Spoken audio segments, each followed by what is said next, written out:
Hello बच्चों, चलिए प्रश्न को पढ़ते हैं। संलग्न परिपथ में 2 ओम वाले प्रतिरोध में वैद्युत धारा है।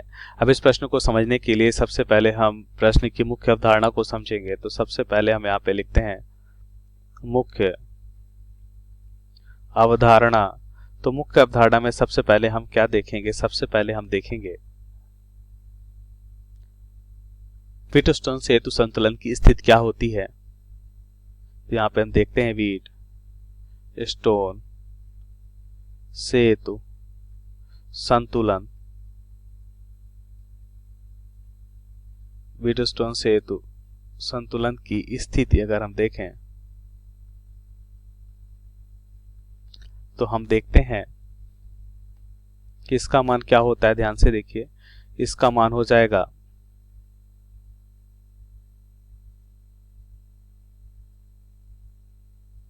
यहाँ पे ये हो जाएगा प्रतिरोध। व्हीटस्टोन परिपथ हम बना रहे हैं। अब इनके मध्य हम लगा देते हैं एक धारा मापी, इनके मध्य लगा देते हैं धारा मापी, और यहाँ पे हम ए और बी के मध्य लगा देते हैं एक ई वोल्ट की या ई वोल्ट का विद्युत वाहक बल। अब ध्यान से देखिए, अब इसे धारा का प्रवाह होगा और मान लेते हैं धारा इसमें I1 और I2 विभक्त हो जाता है। लेकिन अब इसमें हम प्रतिरोध का मान भी लिख लेते हैं। मान लेते हैं ये R1, R3, ये R2, ये R4 लिखते हैं।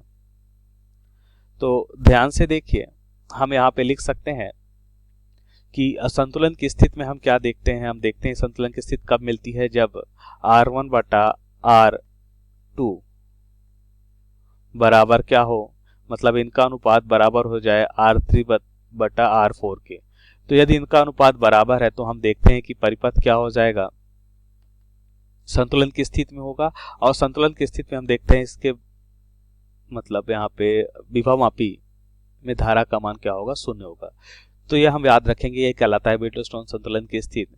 जब धारा मापी में हम देखते हैं धारा का मान 0 होता है, उस स्थिति में R1 बटा R2 बराबर R3 बटा R4 हमें मिलेगा, तभी यह संतुलन की स्थिति कहलाएगा। अब प्रश्नानुसार उत्तर को समझ लेते हैं। तो हमें बताना है इस 2 ओम के प्रतिरोध में बहने वाली धारा क्या होगी, और हमें दे रखा है 1.4 एम्पियर की कुल धारा इससे बह रही है। तो ध्यान से देखिए, पहले तो हम देख लेते हैं संतुलन की स्थिति है या नहीं। तो ध्यान से देखिए, R1 बटा हम R2 बराबर क्या लिखते हैं, R3 बटा R4। तो ध्यान से देखिए 10 बटा 25 बराबर क्या हो जाएगा, 2 बटा 5। तो क्या ये अनुपात बराबर है? बिल्कुल ये अनुपात बराबर। आप ध्यान से देखिए, तो इसको हम लिख सकते हैं 5 से डिवाइड करते हैं तो ये हो जाएगा 5 दूना 10 और ये हो जाएगा 5 25, 2 बटा 2 5। अतः यह व्हीटस्टोन सेतु संतुलन की स्थिति में है। अतः यह परिपथ व्हीटस्टोन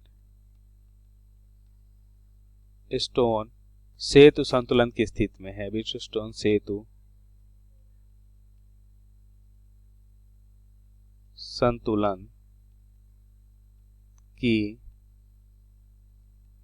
स्थिति में, व्हीटस्टोन सेतु संतुलन की स्थिति में है। तो यहाँ पे हम लिख सकते हैं कि इस बीच वाले परिपथ में कोई भी धारा का प्रवाह नहीं होगा। तो हम यहाँ पे आसानी से लिख सकते हैं कि IG बराबर क्या होगा, 0 होगा। तो अभी से हम नया परिपथ यहाँ पे बना लेते हैं। अब इसमें कोई धारा का प्रवाह नहीं होगा, तो इसका मतलब 10 ओम का परिपथ हो जाएगा और एक हो जाएगा परिपथ में 2 ओम का प्रतिरोध। और इसी तरह से हम देखते हैं ये 25 ओम का, और यहाँ पे क्या हो जाएगा, ये 5 ओम का हो जाएगा। तो ये हो जाएगा 10 ओम, ये 2 ओम, 25 ओम, 5 ओम हो जाएगा। तो ध्यान से देखिए, अब यहाँ पे अगर हम देखें कुल या तुल्य प्रतिरोध देखें तो तुल्य प्रतिरोध क्या हो जाएगा। देखिए इसका तुल्य प्रतिरोध, अब श्रेणी क्रम संयोजन है तो श्रेणी क्रम संयोजन का तुल्य प्रतिरोध आपस में जुड़ जाएंगे। तो यहाँ पे तुल्य प्रतिरोध RE1 लिखते हैं, तो ये हो जाएगा 10 प्लस 2 मतलब कितना हो जाएगा, 12 ओम हो जाएगा। और यहाँ पे इसका तुल्य प्रतिरोध कितना हो जाएगा, 25 प्लस 5 मतलब कितना हो जाएगा, ये हो जाएगा 30 ओम हो जाएगा। तो यहाँ पे हमने R1 और R2 तुल्य प्रतिरोध को देख लिया।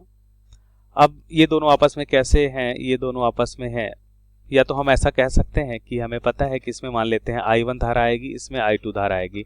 अब A और B के मध्य हमें पता है कि विभव समान है, तो हम ओम नियम से देखते हैं। ओम नियम से अगर हम देखें तो क्या हम लिख सकते हैं कि V बराबर क्या होता है, I इंटू R। अब देखिए, अगर आई भी समान है तो क्या हम कह सकते हैं कि धारा प्रतिरोध के विरुद्ध समानुपाती होगा। तो इस तरह से हम लिख सकते हैं। इसका मतलब यह हुआ कि जिसमें प्रतिरोध ज्यादा उसमें धारा क्या होगी, कम होगी। तो ध्यान से देखिए, अगर इस परिपथ की अगर हम बात करें तो इसमें 12 ओम का प्रतिरोध है और इसमें कितना है, 30 ओम का प्रतिरोध है। और जिसमें प्रतिरोध ज्यादा उसमें धारा होगी कम। तो हम यहाँ पे लिख सकते हैं क्या कि I1 बराबर क्या हो जाएगा, I1 बराबर हो जाएगा, I1 बराबर क्या हो जाएगा। अब ये व्युत्क्रमानुपाती है तो हम यहाँ पे लिखेंगे कि कुल प्रतिरोध कितना हो जाएगा, 12 + 30, और I1 में इसका प्रतिरोध कम है तो इसमें धारा ज्यादा होगी। तो यहाँ पे 30 बटा क्या हो जाएगा, 12 + 30 इंटू I, मतलब कुल धारा का यहाँ पे देखते हैं 30 बटा 12 + 30 मान होगा। और I2 की अगर बात करें तो इसमें धारा का मान कम होगा। इसका मतलब यहाँ पे लिखेंगे हम, ये हो जाएगा RE1, मतलब 12 बटा क्या हो जाएगा, कुल प्रतिरोध, और धारा के मान का इतना भाग हो जाएगा I1। और इस वाले में देखते हैं 12 बटा 12 + 30 इंटू I, ये हो जाएगा I2 के लिए। मान को रखते हैं यहाँ पे, तो 30 बटा कितना हो जाएगा, ये 12 और 30 कितना हो जाएगा, 42 गुणा, और यहाँ पे देखिए हमें दे रखा है कितना, 1.4। तो दशमलव हटाते हैं तो दशमलव हटाने के बाद 10 आएगा और ये हो जाएगा 0 से 0 कैंसिल, और 14 दूना 14 × 42, तो ये कैंसिल हो जाएगा। यहाँ पे हमें क्या मिलेगा, 1 ओम, 1 ओम की धारा मिलेगी। अब इस वाले में देखिए क्या हो जाएगा, 12 बटा कितना हो जाएगा, 42 गुणा 1.4, ये दशमलव हटाएंगे तो यहाँ पे आ जाएगा 10, तो ये हो जाएगा 14 × 42, 3 चौको 12 और 4 बटा 10 मतलब 0.4 ओम हो जाएगा। तो मतलब हमने देखा कि 1 ओम के परिपथ में इसमें कितना धारा आएगा, 1 ओम I1 धारा जो होगा 1 ओम होगा, और I2 धारा इसमें आ रहा है तो इसमें कितना हो जाएगा, 0.4 ओम एम्पियर होगा। इसको करेक्ट करिए, धारा है, धारा का मात्रक एम्पियर होता है तो एम्पियर होगा। और यहाँ पे कुल कितना धारा आ रहा था, 1.4 एम्पियर। तो इस तरह से यहाँ पे हमने देखा कि ये क्या हो जाएगा, विभक्त हो जाएगा दोनों परिपथ में। तो इसको भी करेक्ट करते हैं अपन, ये एम्पियर होगा क्योंकि धारा है। तो अब ध्यान से देखिए, तो हमें क्या बताना था, हमें बताना था 2 ओम वाले परिपथ में। तो 2 ओम वाले परिपथ में कितनी धारा होगी, तो 1 एम्पियर की धारा होगी, और श्रेणी क्रम में धारा का मान समान होता है तो इसमें भी 1 एम्पियर की धारा होगी। तो दिए गए प्रश्न का सही विकल्प क्या हो जाएगा, डी हो जाएगा।